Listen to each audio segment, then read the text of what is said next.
Good morning बच्चों। आज की इस क्लास में हम लोग हेलो एल्कीन और एरिल हैलाइड इन दो कंपाउंड्स की बात करें।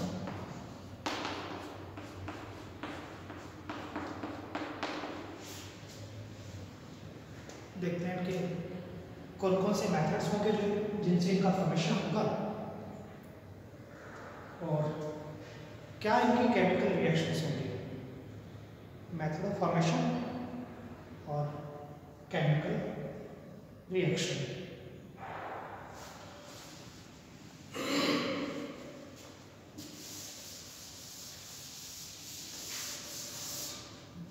सबसे पहले बात करते हैं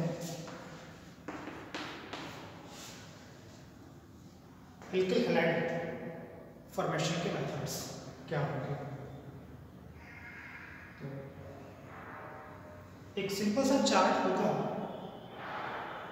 उस चार्ट को अगर हम लोग याद कर लें तो कहीं भी कंफ्यूजन नहीं रहेगा कि कौन कौन से मेथड्स होंगे हेलो एल्केन बनाने के और क्या इसके केमिकल रिएक्शंस होंगे। हम लोग चाहें तो इस तरीके से देख सकते हैं, एल्केन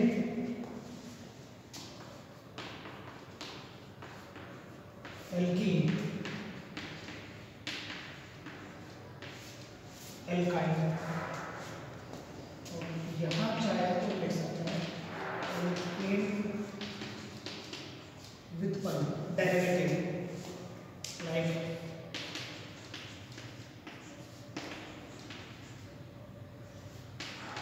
ये करो। इनके नीचे हम लोग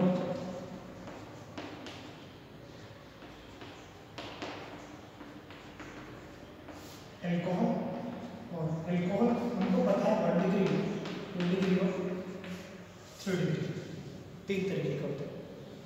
इनके नीचे एल्डिहाइड और कीटोन और इसके नीचे एल्केनोइक एसिड अम्ल और अम्ल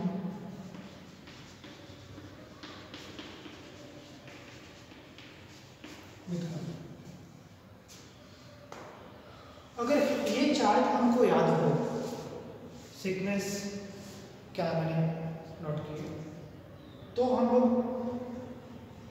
इसके मेथड ऑफ प्रिपरेशन को हम लोग इजीली याद कर सकते हैं। मैं डेरिवेटिव के साथ लिखता हूँ डेरिवेटिव को। मिस मेरे को एल्केन डेरिवेटिव हेलो एल्केन बनाना था। अब मेरे पास रो मटेरियल क्या है, तो मैं ये कंपाउंड की हेल्प लेके हेलो एल्केन का फॉर्मेशन कर सकता हूँ। एल्कीन एल्कोहल एल्केन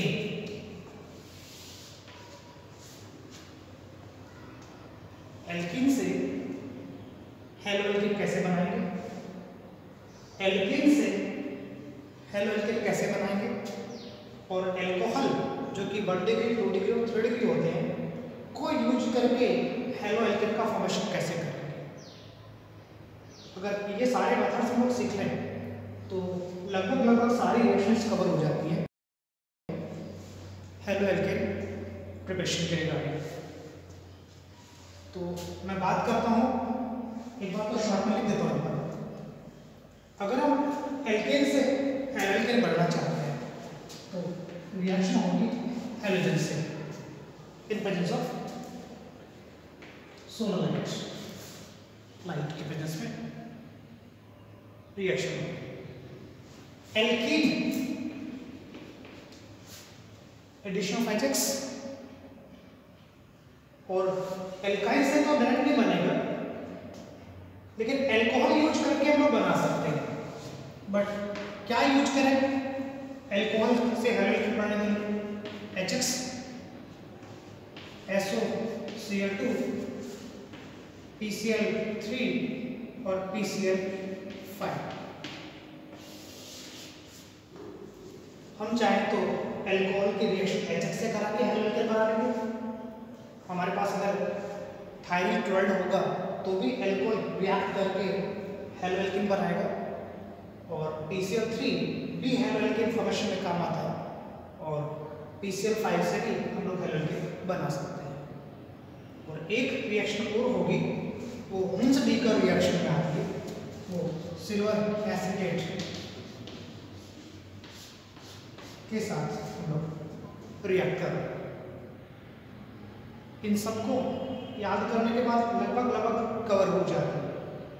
और एक बात और ध्यान रखने की होगी कि ये जितने भी मेथड हम लोग यूज कर रहे हैं, इसमें या तो हम लोग बनाएंगे एल्किल क्लोराइड, ये सारे मेथड्स यूज करते हैं, जैसे एल्केन से, एल्कीन से और एल्कोहल से, एल्केन, एल्कीन और एल्कोहल और डायल्यूट सिल्वर एसीटेट से। और बीस क्या बनाएंगे, एल्केन से, एल्कीन से, एल्कोहल से, एसिड का एसीटेट, इनसे क्या बनाएंगे, इनसे बनाएंगे हेलो एल्केन, बट कौन से वाला, एल्किल क्लोराइड या एल्किल क्लोराइड, बस ये बनेंगे, इनका फॉर्मेशन करना है। मीन्स हम लोग एल्किल क्लोराइड या एल्किल आयोडाइड का डायरेक्ट सिंथेसिस नहीं करेंगे, इन दोनों का, इनको हम एक्सचेंज रिएक्शन के थ्रू बनाएंगे, एक्सचेंज रिएक्शन। तो इन दोनों को एक्सचेंज रिएक्शन से बनाएंगे, और ये दोनों डायरेक्ट सिंथेसिस जो कि एल्केन, एल्कीन, एल्कोहल और सिल्वर एसीटेट, इनसे होंगे। तो देखते हैं कौन से मैकेनिज्म और क्या क्या रिएक्शन होंगी। तो मैंने देखा एल्केन, एल्कीन, एल्कोहल और सिल्वर एसीटेट, इनकी हेल्प से लोग बनाएंगे। तो सबसे पहले हम चर्चा करते हैं नंबर 1, एल्कीन। मैं एसिमेट्रिक एल्कीन ले रहा हूं, एसिमेट्रिक एल्कीन, इस पर 2 हाइड्रोजन है, क्योंकि इस पर एक हाइड्रोजन एक मैथिल ग्रुप जो है। इस एसिमेट्रिक एल्कीन की रिएक्शन जब HX से करवाते हैं तब बनता है CH3, CHX और CH3। ये प्रोटॉन इस कार्बन से अटैच हो गए और हाइड्रोजन यहाँ अटैच हो गया, ये प्रोडक्ट बनेगा। साथ में बनेगा CH3, CH2 और CH2X, ये बनेगा अधिक मोर, और ये बनेगा कम लेस। ये तो रिएक्शन है। हमको रिएक्शन के अलावा ये जो रिएक्शन वाला पार्ट था वो तो हमको अप टू 12th सीखना पड़ता है कि कैसे HX एल्कीन से रिएक्ट करके हेलो एल्कीन बनाता है। हम लोगों को हायर क्लासेस में इनका मैकेनिज्म भी बताना पड़ता है। तो हम देखेंगे कि एल्कीन से हेलो एल्कीन बनाने के दौरान कौन सा मैकेनिज्म फॉलो किया गया, और अगर कोई रूल अप्लाई होता है तो उस रूल की भी चर्चा करेंगे। फिलहाल हम बात करते हैं मैकेनिज्म। तो इस रिएक्शन का जो मैकेनिज्म था वो था electrophilic addition. Electrophilic addition, electrophilic addition mechanism होगा, और जो रूल लगेगा इस एसिमेट्रिक एल्कीन की वजह से, जो रूल लगा वो लगा मार्कोनिको।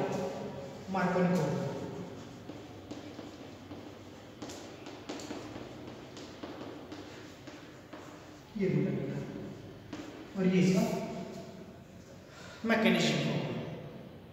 तो आइए देखते हैं इस रिएक्शन का रिएक्शन मैकेनिज्म और रूल क्या कहता है।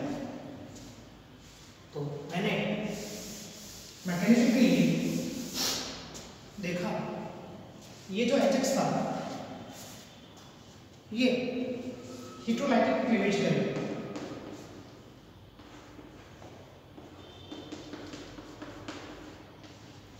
हिट्रोलाइटिक क्लीवेज, ये इलेक्ट्रोफाइल और ये न्यूक्लियोफाइल।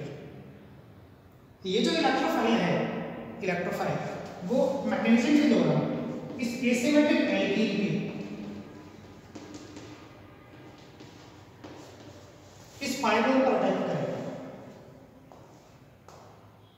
ये इलेक्ट्रोफाइल इस पाई बॉन्ड पर अटैक करेगा और दोनों कार्बन से अटैच होगा, दोनों कार्बन से अटैच होगा।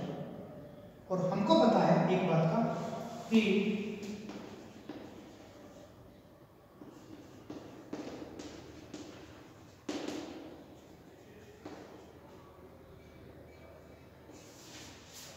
किसी एलिमेंट की वैलेंसी अगर नॉर्मल है, मीन्स 3 नाइट्रोजन की, तब कोई चार्ज नहीं था, और नॉर्मल से ज़्यादा वैलेंसी अगर शो कर रहा है तो चार्ज पॉजिटिव।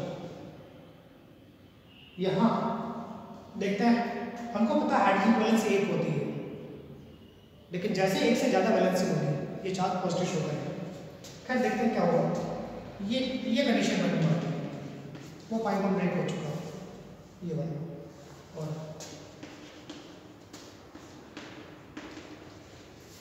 ऐसा ये हाइड्रोजन इन दोनों कार्बन से अटैच हो गया, साइक्लिक स्ट्रक्चर बनाएगा, इंटरमीडिएट कार्बोकैटायन। यहाँ पर 2 कंडीशन बन सकती हैं। ये हाइड्रोजन या तो इस बॉन्ड के इलेक्ट्रॉन को अपनी ओर विड्रॉ करे, अगर ऐसा करता है तो ये कार्बन पॉजिटिव बन जाएगा, ये पॉजिटिव बन जाएगा, और 2 डिग्री एल्किल कार्बोकैटायन।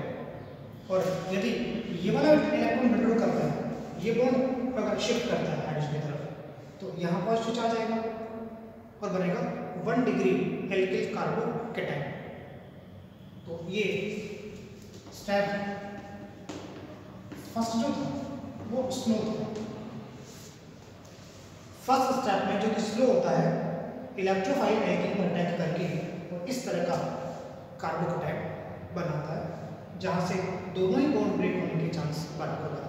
अभी तक हमको लग रहा है कि ये भी टूट सकता है और ये भी टूट सकता है, मीन्स यहाँ से बॉन्ड शिफ्ट कर।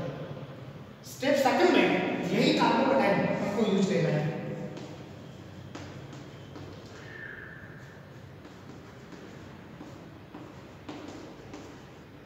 और इस पर अटैक करेगा न्यूक्लियोफाइल फास्ट। और step second,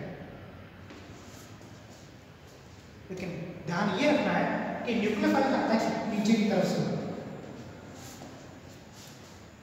anti addition. Electrophile ने ऊपर से अटैक किया था तो न्यूक्लियोफाइल नीचे की तरफ से ऐड करेगा। अब ये न्यूक्लियोफाइल कौन से कार्बन से अटैच होगा? अगर ये बॉन्ड ब्रेक होता है, ये वाला बॉन्ड ब्रेक होता है तो ये यहाँ जुड़ जाएगा, और ये वाला बॉन्ड ब्रेक होता है तो ये वाला यहाँ जुड़ जाएगा। तो दोनों ही कंडीशन है।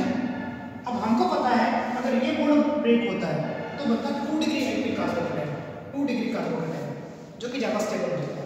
हमको पता है स्टेबिलिटी कार्बोकैटायन की ये वाली होती है, ये स्टेबिलिटी का सीक्वेंस है।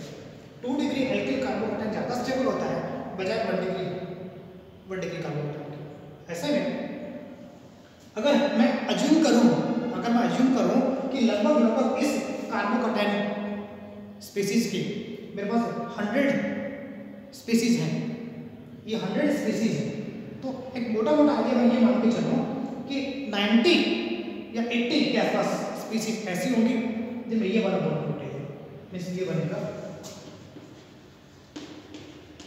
ये बॉन्ड टूटेगा, लगभग 80% बॉन्ड ऐसे होंगे जिनमें ये वाला बॉन्ड टूटेगा, और बाकी 20 में ये वाला बॉन्ड टूटेगा, देन ये।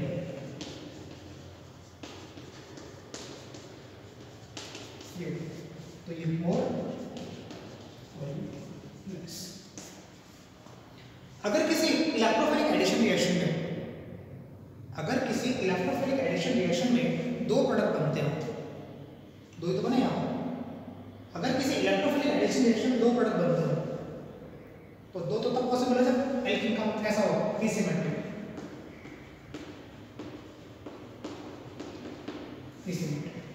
तो एल्कीन के एसिमेट्रिक होने पर दो प्रोडक्ट बनेंगे। तो मार्कोनिकोव रूल ये कहता है कि एसिमेट्रिक एल्कीन होने पर इलेक्ट्रोफाइल मींस H पॉजिटिव उस कार्बन से अधिक मात्रा में अटैच होता है जहां पहले से ही हाइड्रोजन की संख्या अधिक है।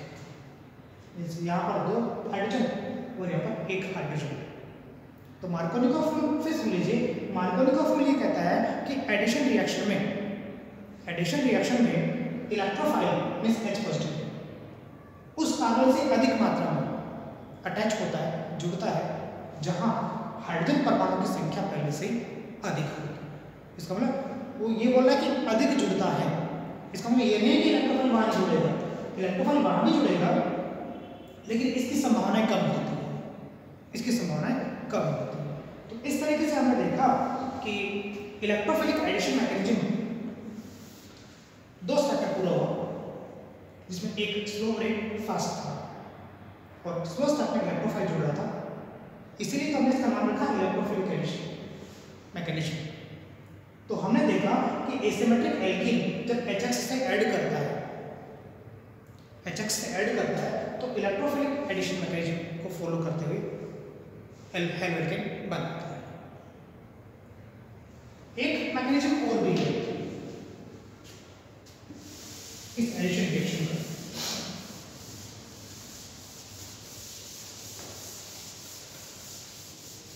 एक मैकेनिज्म और है, हमको करना इतना पड़ेगा कि